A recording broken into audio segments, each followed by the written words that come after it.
The sheriff of Dry Creek had gotten used to silence, the kind of silence that settles over a town too small for its own saloon and too proud to die. Sheriff Emery Lott stood at the edge of the dusty platform as the sun dragged long shadows across the rails, his boots planted firm and his hat pulled low against the amber glare. In his hand was a bunch of wildflowers tied with twine, nothing fancy. But it was the best bouquet a lawman could manage, picked fresh from the riverbank by a man who hadn't held a woman's hand in 7 years. It wasn't that Emery was cold or calloused. In fact, most would say the opposite. He'd spent his years keeping peace in a town where God didn't visit often and justice moved slower than molasses in winter. The people of Dry Creek respected him, counted on him. But none of them really knew the ache that grew sharper every time the sun went down and the dinner table stayed quiet. 2 months ago, he'd answered an advertisement in the back pages of a trade newspaper. Gentleman of character seeks respectable lady for marriage on the frontier. Security and loyalty guaranteed. Her name was Evelyn Whitmore, a teacher from Albany. Her letters came scented faintly with lilac and her words painted pictures of books, warm fires, and the gentle rhythm of a piano played at dusk. He didn't know her face, but he knew her hopes, and that was enough for a man like Emery. Tonight, the 6:10 from El Paso was due to roll through. It was the only train that ever came this far west anymore. The townsfolk hadn't seen Emery wear a clean coat in years, and now here he was brushed up, polished badge, and even a splash of aftershave that made old Doc Morley raise an eyebrow. A few curious faces peeked out from shop fronts. Miss Nettle from the Mercantile nudged her friend and whispered behind a crooked smile. But Emery didn't notice. He kept his eyes on the horizon, ears straining for the distant whistle that would carry his future on steel tracks through the desert. A gentle wind kicked up dust at his boots, tugging the brim of his hat. He adjusted the flowers, wondering if Evelyn liked daisies or if she was more of a rose kind of woman. The thought made him nervous. It had been too long since he tried to impress anyone. A man could enforce laws all day, chase bandits across canyons, and still find himself anxious at the thought of a soft-spoken schoolteacher stepping off a train. The platform creaked behind him as someone approached, but he didn't turn. Not yet. The whistle finally came long, low, and lonely. Just like him, the train appeared on the edge of the Red Rock Ridge, smoke trailing like a promise. Emery Lott stood taller and tightened his grip on the flowers. He had no way of knowing that whoever was about to step off that train wasn't Evelyn. The train hissed as it slowed, steel wheels grinding against the iron track like a beast refusing to be tamed. Emery squinted into the rising steam, heart thudding in his chest like he was about to face down a gun instead of meet a woman. Behind him, a few townsfolk lingered on the boardwalk pretending not to watch, but he could feel their eyes. This wasn't just his bride, it was the closest thing Dry Creek had seen to a wedding since the war ended. Doors slid open. Passengers spilled out, blinking against the setting sun. Hats tugged low and collars high to keep out the desert wind. A woman with 2 toddlers stepped down first. Then an elderly man with a birdcage. A young couple clung to each other like they'd survived something terrible. But no one looked like Evelyn. No hat trimmed in blue ribbon, no fine traveling dress like she'd described in her last letter. Then she appeared, or rather, someone did. At the far end of the car, a figure descended slowly, scanning the platform like a wolf walking into a trap. Her hat was low-brimmed, masculine. Her coat was thick, worn, and buttoned up high despite the heat. She clutched a small carpet bag tight to her side and moved with the cautious grace of someone used to being watched. Her boots were scuffed. Her face stayed mostly hidden beneath the hat's shadow, but something in her posture defiant, alert told Emery this was no schoolteacher. Still, she moved toward him. "You the sheriff?" she asked, voice husky from the dust. He nodded, unsure. "Miss Whitmore?" She paused for half a breath, just enough to make his spine tingle, then gave a tight smile. "That's right." Emery blinked. She didn't sound Eastern, didn't act like someone who taught arithmetic to children. But the train was leaving, and no one else had stepped off. He looked again at the platform. Empty. Just the two of them standing in the orange wash of the sunset, the bouquet of wildflowers suddenly feeling ridiculous in his hand. She eyed them with a look he couldn't quite read. Pity? Amusement? Contempt? "Didn't expect the sheriff to be the romantic type," she said, her mouth quirking. "I didn't expect a bride who travels light," he replied, eyeing the single bag. A flicker of something passed through her eyes, fear, maybe, or calculation, but she smiled and took his arm before he could ask more. "Lead the way, Sheriff." As they walked down the platform, Emery's mind buzzed. Her grip was strong, her step steady, but something in her presence felt like a wrong note in a church hymn. Still, he'd waited months. He'd sent letters, money, a train ticket. This had to be Evelyn, didn't it? Behind them, the train roared back to life and pulled away, kicking dust into the air like it was burying a secret in its tracks. The ride back to the sheriff's house was quiet. Too quiet for a woman who'd spent 2 months writing about how she dreamed of front porches and red sunsets. Emery tried conversation, asking if she had trouble on the journey, but she answered with clipped responses and eyes fixed on the horizon. No mention of her favorite books. No stories about the children she used to teach. Just vague answers and the occasional sharp glance over her shoulder, as if she expected someone to follow. When they reached his small home just past the chapel road, she stepped down from the wagon without help. He noticed again how she moved smooth, deliberate, like someone trained to hide their steps. She took in the house with a measured look, not wonder, not relief, and certainly not the affection of a woman finally meeting the man she was set to marry. Emery unlocked the door and stood aside. "It's not much," he said, "but it's honest." She walked through the threshold without a word.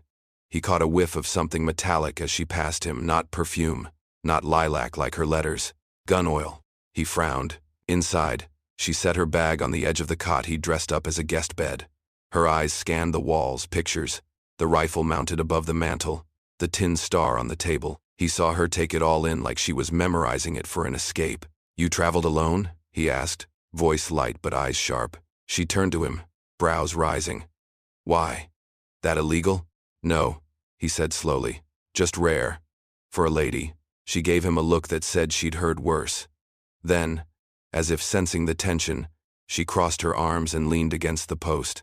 "Let's not dance around it, Sheriff," she said. "You don't think I'm Evelyn." He stiffened, surprised by her boldness. "You said you were." "I said what I had to," she replied. "You were looking for a woman off that train. I happened to be one. That's the truth." A cold knot formed in his chest.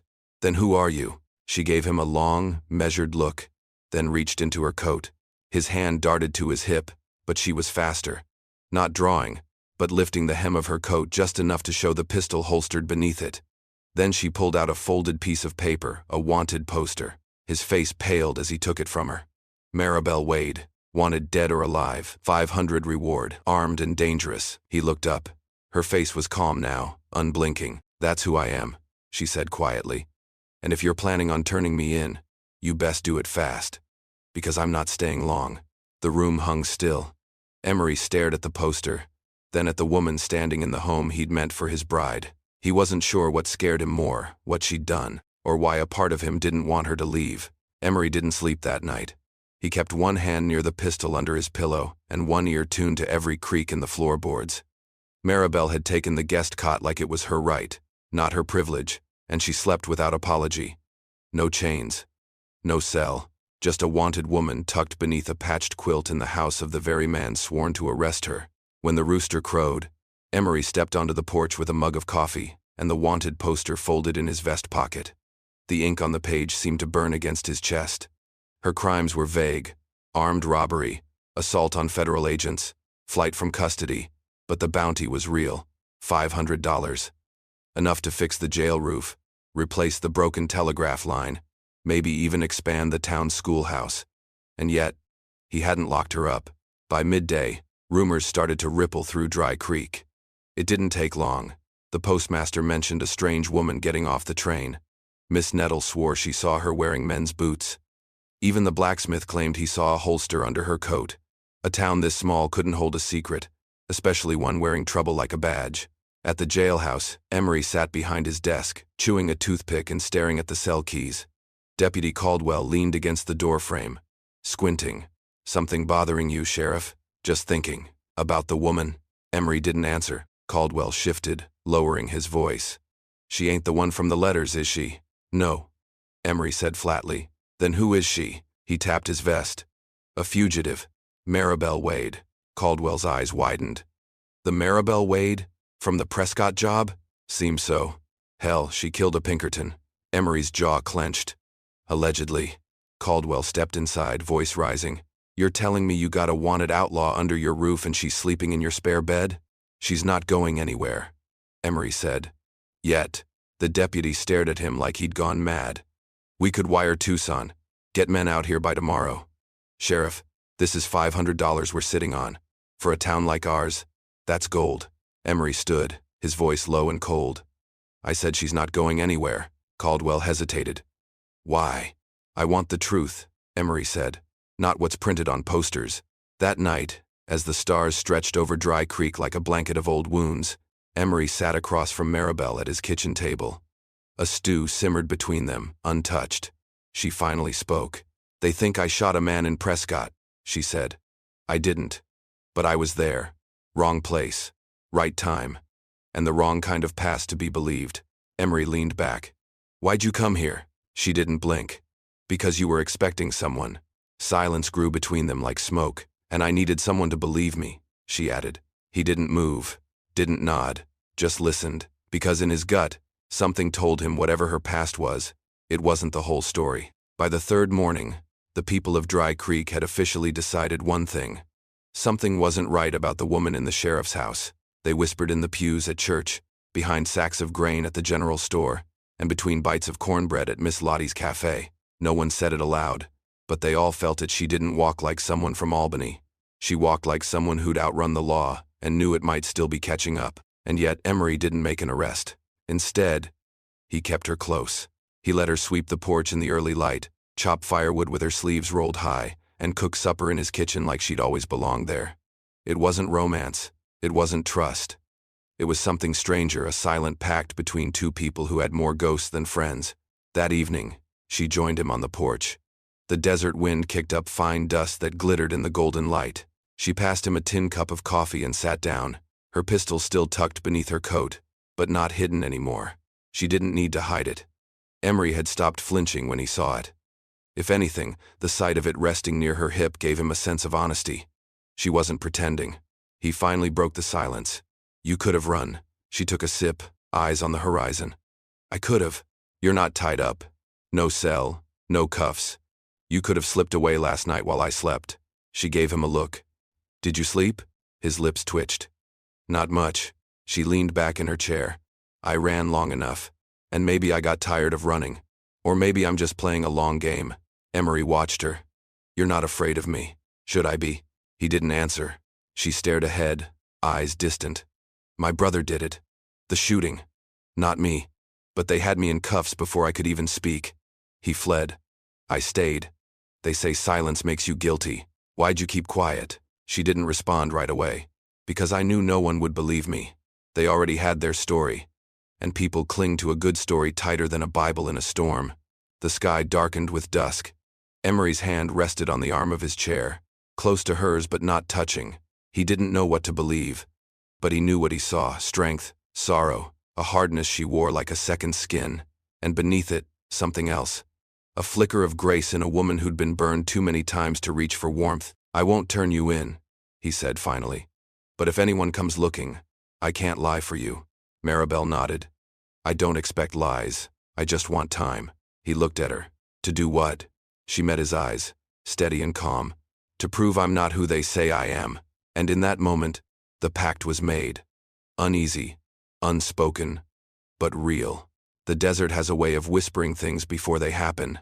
That week, the wind shifted, the ravens circled lower, and even the coyotes howled farther off than usual. Emery felt it in his bones, something was coming.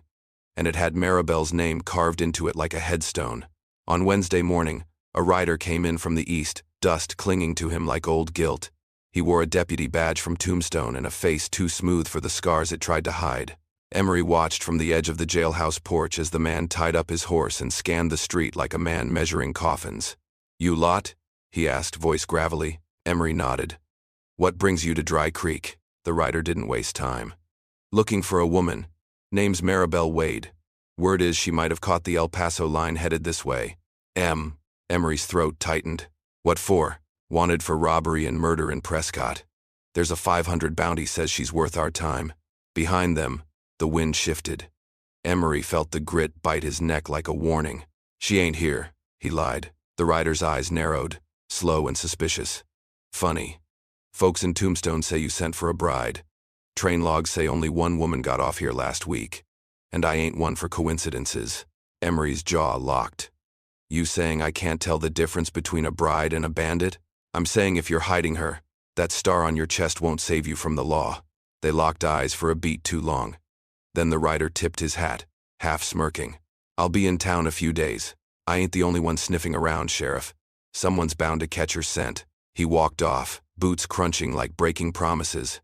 Emery watched him vanish into the heat shimmer and knew his time was running out. That night, he told Maribel. She didn't flinch. Figured it'd happen sooner or later. They'll tear this town apart if they think I'm harboring a fugitive. She gave him a look that cut deeper than steel. Then turn me in. End it. He didn't answer. She stood, paced to the window, and looked out toward the desert. I ran for too long, Emery. I thought if I could just get to a town where no one knew me, maybe I could disappear. Start again. You picked a town with the one man who always notices what don't belong, he said. She turned, a small smile playing on her lips. Guess I gambled wrong, but Emery wasn't so sure. The next morning, another rider came. This one didn't wear a badge, just a long coat and a shotgun slung lazy over his back. He tied up without a word, stepped into the saloon, and started asking questions. By sundown, 2 more followed. Dry Creek was filling with shadows, and the desert wasn't whispering anymore. It was roaring. They came at sunrise, not with a warrant, not with questions, just grit, guns, and gall. 3 men on horseback, faces wrapped in cloth, eyes cold with the promise of violence. Emery had seen bounty hunters before. These weren't the sort that brought folks in alive. These were grave diggers on saddles, and they were after $500 worth of dead woman. He saw them crest the ridge as the morning light hit the church steeple. Maribel was already up, cleaning the rifle like she did every day now, fingers steady and familiar with the parts. She looked up when Emery stepped through the door, his badge already pinned, his revolver loaded. They're here, he said. She didn't ask who. Instead, she strapped her holster tight, brushed the dust from her coat, and said, "Where do you want me?" That was the moment he stopped thinking of her as a fugitive. She wasn't just someone he was hiding anymore. She was someone he was going to stand beside come blood or bullet. The town woke to the sound of hooves pounding through Main Street. Doors shut, curtains twitched, and the good people of Dry Creek remembered suddenly how fragile their peace really was. Emery stepped into the road, hat low, coat open, hands empty but close to his gun. Maribel flanked him, rifle resting in her arms, eyes locked forward. The lead rider dismounted. His voice was scratchy with dust. "Sheriff, step aside. We've come for Wade." Emery didn't move. "She's under my protection. Then you're making a choice you'll regret." "No," Emery said. "I'm making the only choice that lets me sleep at night." One of the others drew his gun. Maribel didn't hesitate. The crack of her rifle split the silence, the bullet hitting the ground inches from the man's boot. A warning, but not a bluff. "I've got 1 bullet for each of you," she said coolly. "Want to see if I'm lying?" The air thickened.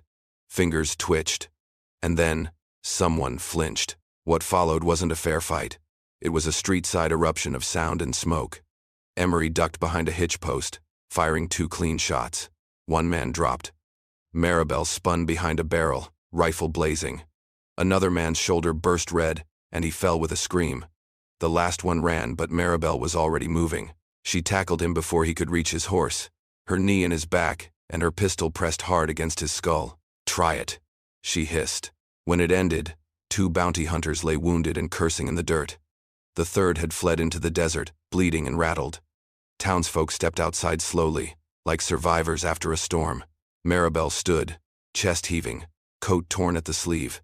She didn't look like someone afraid anymore. She looked like someone who'd finally stopped running. And Emery, battered and bleeding from a cut above his brow, looked at her with something fiercer than admiration. He looked at her like she belonged. The town was quiet again, but it was a different kind of quiet. Not peace, just the hush that follows after something has broken and can't be put back the same way. The church bell didn't ring that morning. The saloon stayed shuttered. Even the wind seemed to tread lighter through Dry Creek streets. Emery sat on the steps of the jailhouse with a bloodied rag pressed to his temple. The 2 injured bounty hunters lay in the cells behind him, grumbling about betrayal and vowing revenge. He'd wired Tombstone about their arrival and the assault. The marshal there wired back 1 sentence: "Let the law handle Wade." But the law had already made up its mind about her long before Dry Creek. Inside the sheriff's home, Maribel sat at the table, hands still trembling. She'd scrubbed her skin raw, trying to wash off the blood, but it had never just been about the stains. It was about what the blood meant, that no matter how far she ran, violence followed. Emery stepped in slowly, removing his hat. He looked at her like he wasn't sure what she needed. Maybe because he didn't know what he needed either. "You saved lives today," he said softly. She didn't answer. "They were going to kill you," he added. Her eyes lifted, dull and tired. "And if they had?" Emery leaned against the doorframe. "Then this town would have lost more than it knows." She stared at him a long moment. Then finally, the walls cracked. "My brother, Silas, was always trouble. He had a gift for fast talking and faster shooting. We used to run cons together, small stuff. Pickpocketing, card cheating. Until one day he got greedy. Said he could rob a shipment coming out of Prescott, claimed it was government payroll. I told him no." Emery stepped forward, slow and silent. "He didn't listen. Did it anyway. And someone ended up dead. I wasn't even there. But when they came asking, he pointed at me. Said it was my plan. I was in cuffs before I could say my own name." She looked up at him, voice trembling now. "He disappeared. Vanished into the hills. And I just kept running." Emery's jaw tightened. "You shouldn't have had to. I figured if I could find someplace small, someplace quiet, I could live beneath the storm. And then I saw your letter in that paper. You sounded kind, honest. I thought maybe I could step into a life that didn't belong to me." "You stepped into the one that should have," he said gently. She blinked fast, lips trembling, the weight of years crashing over her. Emery reached out and took her hand. For the first time, she didn't pull away. Outside, hoofbeats approached again, only this time, they weren't bounty hunters. It was a marshal from Tucson, arriving with paperwork and authority. But he wasn't there to take her. He was there to testify. Because Silas Wade had been caught bloody, raving, and finally talking, and Maribel's name had just been cleared. The papers arrived 2 days later. Official documents, stamped in red ink and signed by a judge in Prescott. All charges dropped. Case closed. The bounty was rescinded. The posters were pulled down. Maribel Wade was no longer a fugitive. She was free, but freedom didn't feel the way she thought it would. It wasn't relief that washed over her, it was exhaustion. The kind of deep, marrow-soaked weariness that comes when you finally put down the weight you've carried for too long. She stood on the porch of Emery's house, watching the morning light stretch across the hills. The town hadn't quite figured out what to do with her yet. Some folks nodded when they passed her. Others crossed the street. But the whispers were quieter now, and for the first time, she didn't feel like she had to run. Emery joined her, a tin cup of coffee in one hand, his badge shining faintly in the light. He handed her the cup and leaned against the railing beside her, shoulder brushing hers. "You could leave now," he said. "Start fresh someplace where no one knows your name." She sipped the coffee. "I've had enough of starting over," he nodded. "Figured you might say that." They stood in comfortable silence, the kind that only exists between people who've bled side by side, who've shared danger and dinner, fear and firelight. Emery hadn't written another letter since the day she arrived. He hadn't needed to. What he thought he wanted, a bride from back east with soft hands and a piano voice, wasn't what he needed. Not anymore. "You planning on staying in this house?" she asked, half smiling. "Only if you're staying in it too," he replied without hesitation. Maribel looked out at the hills, the dirt road, the crooked sign that read Dry Creek. She thought of the woman she used to be, the hustler, the runaway, the shadow in someone else's story. That woman was gone now, buried in the dust along with every lie that had followed her. "What would people say?" she asked. Emery shrugged. "Let 'em talk. They always do. Doesn't change what's real." She turned to him. "And what is real?" He met her gaze, steady and unshaken. "You saved this town. You saved me. And if you're willing, I'd like to spend the rest of my days figuring out how to make you feel safe here." Her throat tightened. No one had ever offered her something like that before. Not safety, not permanence, not home. "I'm not the woman you were waiting for," she whispered. He smiled. "No, you're better." Later that day, she hung her coat and gun by the door, not as a surrender, but as a statement. The town would heal in its own time. So would she. But from that moment on, Dry Creek had a new law beneath its dust, one forged not from paper or badge or blood, but from the bond between a sheriff and the woman fate chose for him. And this time, she wasn't running. She was home,